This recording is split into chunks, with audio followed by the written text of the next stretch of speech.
বিসমিল্লাহির রহমানির রহিম। উপস্থিত প্রিয় সাংবাদিক ভাইয়েরা, আপনারা হলেন জাতির বিবেক এবং জাতির আয়না।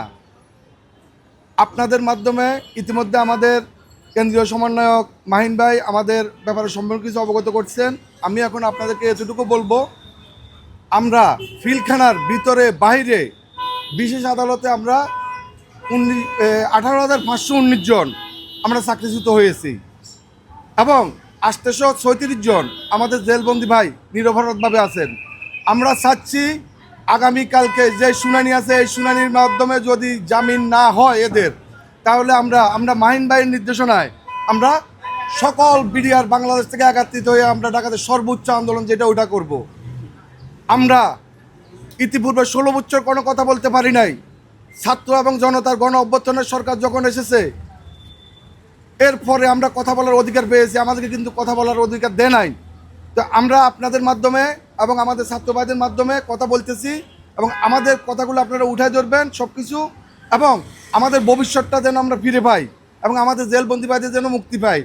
এবং বিশেষ আদালত আপনারা জানেন যে শুধু পিলখানাতে ঘটনা হয়েছে না, 25 তারিখ পিলখানাতে হত্যাকাণ্ড ঘটেছে, 26 তারিখ তৎকালীন ফ্যাসিস্ট সরকার পিলখানার বাইরে প্রতিটা ইউনিটে এটা বিস্তার করে দিয়েছে। বিস্তার করে দিয়ে কিন্তু পিলখানার বাইরে কোনো হত্যাকাণ্ড ঘটে নাই। ঠিক 9টা থেকে 3টার ভিতরে প্রতিটা ইউনিটের কর্মকর্তা যারা ছিলেন সকলে কিন্তু ইউনিট ত্যাগ করছে। ত্যাগ করার পরে স্বাভাবিক, যেখানে যদি সন্তানের পিতামাতা না থাকে সন্তানটা তো ওখানে এলোমেলো হবেই।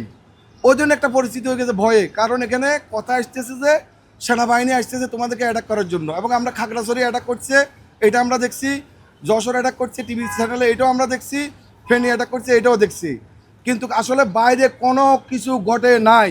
তবুও এই সরকার নিজের দলীয় লোক এই বাহিনীতে প্রতিষ্ঠিত করার জন্য এবং তাকে দীর্ঘ ক্ষমতা রাখার জন্য পরিকল্পনা করে আমরা 18,519 জনকে চাকরিচ্যুত করেছে, যা সর্বমোট 54টা স্থাপনা পিলখানার ভিতরে এবং বাইরে, এবং কালো আইন তৈরি করে 16টি বিশেষ আদালত গঠন করা হয়েছে। যে বিশেষ আদালতটা গঠন করতে আমাদের সম্পূর্ণ বিপরীতে। আমাদের নিয়ম ছিল আমাদের বিডিআর আইনে যে কোনো অপরাধ যদি কেউ করে থাকে, যদি হত্যা করে থাকে, মার্ডার করে থাকে, তার সর্বোচ্চ সাজা হয়েছে 7 বছর। কিন্তু আমাদের যে জায়গায় পিলখানার বাইরে কোনো হত্যা ঘটে নাই ওখানে লাগা দিয়েছে আমাদেরকে সাজা দিয়ে দিয়েছে 7 বছর। তাহলে আমরা কত পরিমাণ বৈষম্য শিকার হয়েছি। তাই আপনাদের মাধ্যমে এই জিনিসটা আমরা উপস্থাপন করতেছি। এবং আগামীকালকে যে কোর্ট আছে আমার মাহিন ভাই ডিক্লেয়ার মতে, যদি কালকে যে কোর্টে যদি নিরপরাধীদের যদি জামিন না হয়, ইনশাল্লাহ আমরা সর্বোচ্চ আন্দোলনে নামবো মাহিন ভাইয়ের ডাকে। ধন্যবাদ ভাই, ধন্যবাদ। আসসালামু আলাইকুম রহমতুল্লাহ।